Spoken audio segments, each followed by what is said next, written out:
नमस्कार, शीतल पांडे और आप देख रहे हैं चर्चा आज की न्यूज चैनल।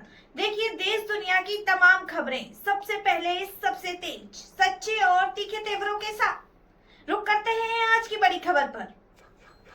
केंद्रीय मंत्री चिराग पासवान ने कहा, मैं यहां अपने मताधिकार का प्रयोग करने आया हूं। मेरे छोटे भाई भी यहां से चुनाव लड़ रहे हैं, लेकिन मैं अपना गठबंधन धर्म निभाने आया हूं। मैं पारिवारिक झगड़े में नहीं फंसना चाहता हूं, खासकर उस व्यक्ति के लिए जो मेरे परिवार में सबसे छोटा है, लेकिन सबसे छोटा होने के बावजूद उसने सबसे बदतमीजी की है। जिस तरह से उसने मेरी माँ के साथ व्यवहार किया, ऐसे में मुझे नहीं लगता कि मैं उसको कभी माफ़ कर पाऊंगा।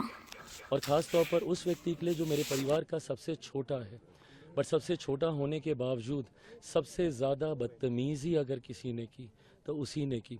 जिस तरीके से मेरी माँ को अपमानित करने में उन्होंने कोई कसर नहीं छोड़ी, परिवार के सबसे छोटे होने के बावजूद जिस तरीके से मेरी माँ से बदतमीज़ी से उन्होंने बातचीत की, मेरे बारे में इतनी सारी बातें उन्होंने कही, ऐसे में मुझे नहीं लगता कि मेरा परिवार, क्योंकि वो सबसे छोटे हैं, ऐसे में मुझे नहीं लगता कि मैं उन्हें कभी माफ़ कर पाऊँगा।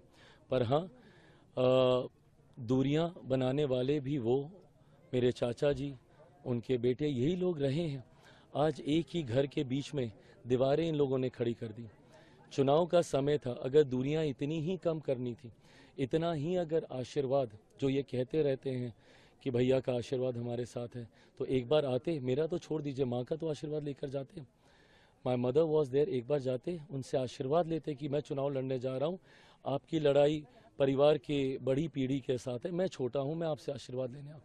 एक बार भी आना ज़रूरी नहीं समझा। तो ये दर्शाता है कि आपकी सोच ही नहीं है ऐसी। आज राजनीति के लिए भले आप कुछ भी बोलते हैं, पर मैं जानता हूँ कि अलौली की जनता इस बात को हमेशा ध्यान में रखेगी कि जिसने मेरे नेता, मेरे पिता आदरणीय रामविलास पासवान जी की पीठ में जिन लोगों ने खंजर भोंकने का काम किया, उनके जाने